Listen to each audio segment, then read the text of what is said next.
எல்லாருக்கும் வணக்கங்க. இன்றைக்கி நம்ம தோட்டத்தில் என்ன வேலை செஞ்சிட்ருக்கோம், நம்ம வச்சுருந்த செடிகள் எல்லாம் எப்படி வந்திருக்கு அப்படிங்கிறது எல்லாமே இந்த வீடியோவில் பார்க்க போகிறீங்க. வீடியோ ஃபுல்லாக ஸ்கிப் பண்ணாமல் பாருங்கள். நீங்கள் நம்மளோட சேனலை ஃபஸ்ட் டைம் பார்க்குறீங்கன்னா சேனலை மறக்காமல் சப்ஸ்கிரைப் பண்ணிவிட்டு கூடவே இந்த பெல் பட்டன் அழுத்திடுங்க. ஃபஸ்ட்டு நம்ம இப்போ பார்த்துட்ருக்கிறது நம்ம நடவு பண்ணியிருந்த தக்காளி செடி தாங்க. நாற்று வச்சதுலேருந்து நல்லா கால் பிடிச்சி ஓரளவுக்கு நல்லா வந்துட்டுருக்கு அப்படின்னு சொல்லலாம். இனி இந்த நேரத்தில் வந்துட்டு நம்ம களைகள் இருக்கிறத எடுத்து உரம் கொடுக்க ஆரம்பிக்கலாம். ஆனால் நம்ம சைடுமே நல்லா கோடமலைகள்லாம் பெஞ்சிட்டே இருக்கிறதுனால பார்த்திங்கன்னா இந்த தடவை நாங்கள் களை எடுக்காமல் சரி மருந்தே அடித்து விட்டுறலாம் அப்படின்னு சொல்லிட்டு அடிச்சிருக்கோம். இனி அந்த பில்லு களை செடிகள் எல்லாம் கொஞ்சம் நல்லா காஞ்சதுக்கப்புறமா ஒரு 4 நாள் கழித்து அதுக்கப்புறம் இந்த தக்காளி செடிக்கு உரம் வைக்கலாம் அப்படின்ட்டு இருக்கோங்க. தக்காளி நாற்று வச்சதுலேருந்து நல்லா வந்துட்டுருக்கு. ஓரளவுக்கு ஒரே மாதிரி பார்க்குறதுக்கும் அழகாக இருந்தது, மனசுக்கும் ஒரு கொஞ்சம் ஹாப்பியாக இருந்தது. ஆனால் இதையும் தாண்டி சில சோதனைகள் நமக்கு அப்பப்போ நடக்கும். ஏன்னா விவசாயத்தை பொறுத்த வரைக்கும் எல்லாமும் எப்பவும் ஒரே மாதிரி நல்லா வந்துடாது. அந்த மாதிரி தான் ஒரு சில விஷயங்கள் இருக்குது. அதையும் இந்த வீடியோவில் நீங்கள் இப்போ பார்க்க போகிறீங்க.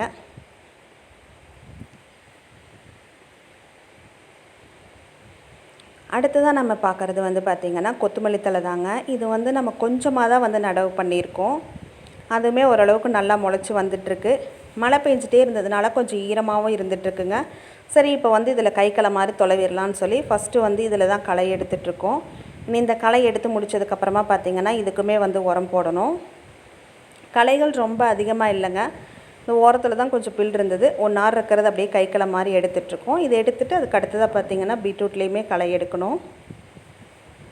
மல்லிச்செடியுமே பார்த்திங்கன்னா இதுவே பாத்தியாக இருந்திருந்ததுன்னா இந்த மழைக்கு கொஞ்சம் பழுப்படித்து நீத்து போயிருக்குங்க. பெட்டில் இருக்குங்காட்டி கொஞ்சம் நல்லாயிருக்கு.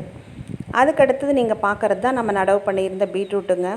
பீட்ரூட் தான் இந்த தடவை பார்த்திங்கன்னா நல்லா கொஞ்சம் முளைக்கல, கொஞ்சம் புழக்கமாகவே இருக்குது அப்படின்னு சொல்லலாம். விதைகள் எப்பவும் போல தான் வாங்கி நடவு பண்ணியிருக்கோம். காடுமே நல்லா உழவோட்டி பாகமாக இருந்த காடு தாங்க. நடவு பண்ணியிருந்த ஆட்கள் தான் கொஞ்சம் புது ஆட்கள்.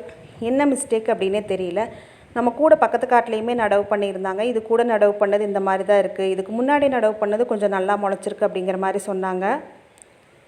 விதை மிஸ்டேக்கா இல்லை கொஞ்சம் ஆழத்தில் விதைகளை போட்டாங்களா அப்படிங்கிறதும் தெரில. ஆனால் இந்த தடவை சீக்கிரமாகவே பார்த்திங்கன்னா பீட்ரூட் முளைப்பு முளைக்க ஆரம்பிச்சிருச்சு.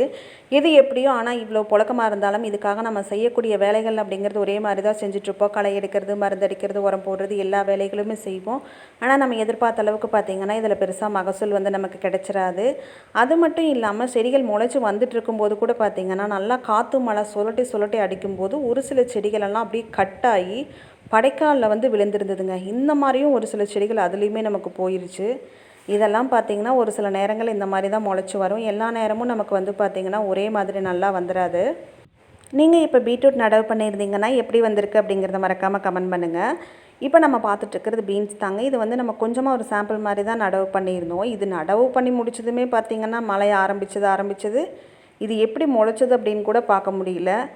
இது முளைச்சதே இவ்வளோ தானா, இல்லை முளைச்ச உடனே பூச்சி கடிச்சிருச்சா அப்படிங்கிற மாதிரி தான் இருந்தது. ஏன்னா அந்தளவுக்கு பூச்சி புழு தாக்குதலுமே பார்த்திங்கன்னா இதில் இப்போ அதிகமாகவே இருந்துகிட்ருக்கு. இதுக்குமே மருந்து அடிச்சிருக்கோம். இனி கொஞ்சம் உரம் கொடுத்து இதையும் பார்த்திங்கன்னா நம்ம பராமரிக்கணும். இவ்வளோ தாங்க நம்ம தோட்டத்தில் நடவு பண்ணியிருந்த எல்லாமே இந்த வீடியோவில் பார்த்துருப்பீங்க. சிலது நல்லா வந்தாலும் சிலது இந்த மாதிரி அப்பப்போ பார்த்திங்கன்னா நடந்துட்டு தான் இருக்கும். பீன்ஸுமே ஓரளவுக்கு தான் நமக்கு ஒரு பாதிக்கு மேலே தான் நல்லா இருக்குது. கொஞ்சம் செடிகளெல்லாம் பார்த்திங்கன்னா இல்லை, இந்த மாதிரி தான் இருந்துகிட்ருக்கு. நம்ம சேனலில் ஏற்கனவே தக்காளி, பீட்ரூட்டு, கொத்தமல்லி தழை இதெல்லாம் எப்படி விவசாயமாக பண்ணுறது அப்படிங்கிறத பற்றி லாங் வீடியோ நான் ஆரம்பத்திலேயே போட்டிருப்பேன். நீங்கள் விவசாயிகளாக இருந்தீங்கன்னா அந்த வீடியோ செக் பண்ணி பாருங்கள். உங்களுக்கு ரொம்பவே யூஸ்ஃபுல்லாக இருக்கும். மிஸ் பண்ணாமல் பாருங்கள். இந்த வீடியோ பிடிச்சிருந்ததுன்னா லைக் பண்ணிவிட்டு நம்ம சேனலை மறக்காமல் சப்ஸ்கிரைப் பண்ணிக்கோங்க. வீடியோ பார்த்த அனைவருக்கும் நன்றி.